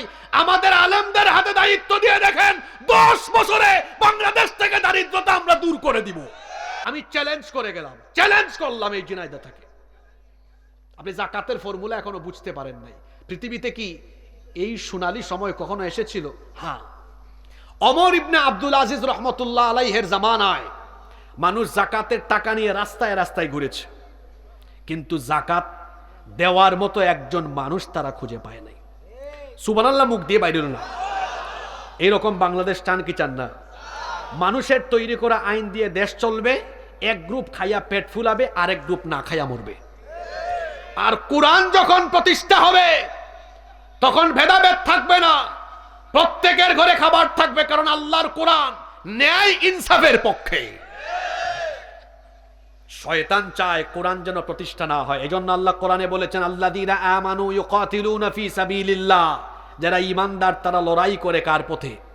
এরা আল্লাহর দ্বীন প্রতিষ্ঠার কাজ করে। ওয়াল্লাযীনা কাফারু ইউকাতিলুনা ফি সাবিলিত তাগুত, আর যারা নাফরমান তারা লড়াই করে তাগুতের পথে। তাগুত কারা? আল্লাহর জমিনে আল্লাহর দ্বীন প্রতিষ্ঠার অন্তরায় যারা। তাগুত হলো, আল্লাহ এদেরকে বলেছেন ফাকাতিলু আউলিয়া আশ-শাইতান, তাগুত হলো শয়তানের বন্ধু, শয়তানের বন্ধুদের বিরুদ্ধে তোমরা লড়াই করো। তাহলে তাগুত হলো শয়তানের বন্ধু, অর্থাৎ আল্লাহর জমিনে আল্লাহর দ্বীন যারা প্রতিষ্ঠা হতে দিতে চায় না, এরা কার বন্ধু? জোরে বলেন, কার বন্ধু? আমরা কি শয়তানের বন্ধু হব? কার বন্ধু হব? আল্লাহর বন্ধু হলে মানুষের তৈরি করা আইন কানুনকে লাথি দিয়ে ডাস্টবিনে ফেলে আল্লাহর কোরআনের পথে সবাইকে চলে আসতে হবে। বলছিলাম না, বুঝদার মানুষকে অল্প কথাই বুঝাইলে হয়, আর যে বুঝে না তারা 100 কথায় বোঝানো যায় না। আমি 5টা পয়েন্টে আজকে কথা বলেছি। কয়টা পয়েন্ট? এইসব কাজে খুশি কে? এইসব কাজে খুশি কে? আল্লাহ না, শয়তান। এই 5টা কাজে খুশি কে? 1, নামাজ ছাড়লে খুশি কে? 2, অনৈক্য বিভক্তিতে থাকলে খুশি কে? 3, বেপরদায় থাকলে খুশি কে? 4, জিনা ব্যভিচার করলে খুশি কে? কোরআনের পথ ছেড়ে দিয়ে মানুষের তৈরি করা আইন প্রতিষ্ঠায় থাকলে খুশি কে? এই 5টা কাজ করব? আমরা বরং উল্টাটা করব। 1, 5 ওয়াক্ত নামাজ কাজা করব। জোরে বলেন, 5 ওয়াক্ত নামাজ কাজা করব। 2, দলাদলি করব, মিলেমিশে ঐক্যবদ্ধ থাকবো ইনশাআল্লাহ। 3, পর্দা মেনটেন করব, আমাদের ঘরে সমাজে আমরা পর্দা রক্ষা করব ইনশাআল্লাহ। 4, জিনা ব্যভিচারের পথ আমরা পরিহার করব ইনশাআল্লাহ। 5 আমরা সব ভেদাভেদ ভুলে গিয়ে, আমরা দলমত ভুলে গিয়ে আল্লাহর কোরআন প্রতিষ্ঠার জন্য ঐক্যবদ্ধ হয়ে যাব ইনশাআল্লাহ। আমাদেরকে তৌফিক দান করেন। মাহফিল কমিটির সম্মানিত সভাপতি সাহেবের কোনো কথা থাকলে আমরা শুনবো, না থাকলে অনুমতি পেলে আমরা মোনাজাত করবো ইনশাআল্লাহ। সভাপতি সাহেব মোনাজাতের অনুমতি দিয়েছেন, আমরা মোনাজাত করবো, সবার জন্য দোয়া হবে। কেউ দাঁড়াবেন না, বসেন। আল্লাহুম্মা আমিন। আলহামদুলিল্লাহি রাব্বিল আলামিন والصلاة والسلام على أشرف الأنبياء والمرسلين ربنا ظلمنا أنفسنا وإن لم تغفر لنا وترحمنا لنكونن من الخاسرين ربنا اغفر لنا ولإخواننا الذين سبقونا بالإيمان ولا تجعل في قلوبنا غلا للذين آمنوا ربنا إنك رؤوف رحيم رب العالمين দীর্ঘ রাত পর্যন্ত আমরা বসে বসে তোমার কালাম থেকে আলোচনা শুনেছি। ও আমাদের রব, আমরা জানি আমরা জীবনে অনেক গুনাহ করে ফেলেছি। আমাদের গুনাহের দিকে না তাকিয়ে তোমার রহমতের দিকে দৃষ্টিপাত করে তোমার গাফফার নামের খাতিরে আমাদের জীবনের ছোট বড় জানা অজানা যত গুনাহ আমরা করেছি দয়া করে সব গুনাহ তুমি মাফ করে দাও রব্বুল আলামিন। আমাদের স্ত্রী সন্তান পরিবার বর্গ সবাইকে ক্ষমা করে দাও। বিশেষ করে আমাদের কলিজার টুকরা আব্বা আম্মাকে মাফ করে দাও। আমাদের যাদের বাবা মা আমাদেরকে এতিম বানিয়ে অন্ধকার কবরের বাসিন্দা হয়েছেন, দয়া করে তাদের কবরগুলোকে তুমি জান্নাতুল ফেরদাউস বানিয়ে দাও। আমাদের যাদের বাবা মা বেঁচে আছেন নেক হায়াত বাড়িয়ে দাও। যতদিন তারা বেঁচে থাকবেন আমাদেরকে আমাদের বাবা মায়ের খেদমত করার তৌফিক দান করে দাও। আল্লাহুম্মা গফিরলি ওয়া লিওয়ালিদাইয়া ওয়া কুর রাব্বিরহামহুমা কামা রাব্বায়ানি সগীরা রাব্বিরহামহুমা কামা রাব্বায়ানি সগীরা। রব্বুল আলামিন আমাদের আত্মীয় স্বজন যারা আছেন সবাইকে মাফ করে দাও। আমাদের যত আত্মীয় স্বজন কবরের বাসিন্দা হয়েছেন দয়া করে সবার কবরকে তুমি জান্নাতের বাগান বানিয়ে দাও। বিশেষ করে এই রঘুনন্দনপুর এলাকায় গুরুস্থানে কবরস্থানে যত মুর্দিগান শায়িত আছেন আল্লাহ সকলের কবরগুলোকে তুমি জান্নাতের বাগান বানিয়ে দাও। আমাদের মধ্যে যারা অসুস্থ তাদেরকে শিফা দান করে দাও। আমাদের অভাব অনটন দূর করে দাও। আমরা যে যে সমস্যায় আটকে আছি সমাধানের ব্যবস্থা করে দাও রব্বুল আলামিন। সামনে রমজানুল মুবারকের মাস, আমাদেরকে রমজান পর্যন্ত পৌঁছে দাও। এই মাসটিকে সিয়াম কিয়াম ইবাদত বন্দেগীর সাথে কাটাবার তৌফিক আমাদেরকে দান করে দাও রব্বুল আলামিন। আজকের মাহফিলে অসংখ্য মায়েরা বোনেরা এসেছেন। আল্লাহ আমার মা বোনদের জীবনের গুনাহগুলো মাফ করে দাও, তাদেরকে পর্দায় থাকার তৌফিক দান করে দাও রব্বুল আলামিন। আমার বিবাহিত ভাই বোনদের দাম্পত্য জীবনে বরকত দিয়ে দাও। যাদেরকে সন্তানাদি দিয়েছ সন্তানগুলোকে নেককার দিনদার বানায় দাও। বিবাহ শাদী হয়েছে অনেক বছর হয়েছে কিন্তু বাচ্চা কাচ্চা হয় নাই, এই রকম যত ভাই বোনেরা আছেন আল্লাহ তুমি তাদেরকে নেককার দিনদার সন্তান দিয়ে তাদের কলিজাটা তুমি ঠান্ডা করে দাও রব্বুল আলামিন। আজকের মাহফিলকে কবুল আর মঞ্জুর করে নাও। এই মাহফিলে আজকে যারা দান সদকা করেছেন আল্লাহ সবার দান সদকা তুমি কবুল করে নাও রব্বুল আলামিন। ইন্তেজামিয়া কমিটিতে যারা আছেন আল্লাহ আমার ভাইদের গুনাহ খাতা তুমি মাফ করে দাও। মাহফিলের সম্মানিত সভাপতি জনাব মুসলিম শেখ সাহেবকে আল্লাহ মাফ করে দাও। তোমার বান্দাকে তুমি দ্বীনের জন্য কবুল করে নাও রব্বুল আলামিন। দাড়ি পাকা অনেক মুরব্বী বাবারা মাহফিলে এসেছেন আল্লাহ আমার বাবাদের জীবনের গুনাহ খাতা মাফ করে দাও, তাদেরকে ঈমানি জিন্দেগি গঠনের তৌফিক দিয়ে দাও।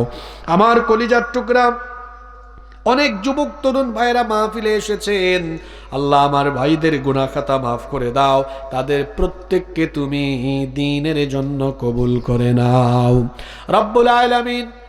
আজকে যে দুইজন ছেলেকে পাগড়ি দেওয়া হলো রব্বুল আলামিন এদেরকে মাহের আলেম হওয়ার তৌফিক দান করে দাও। এই মাদ্রাসাকে কবুল করে নাও।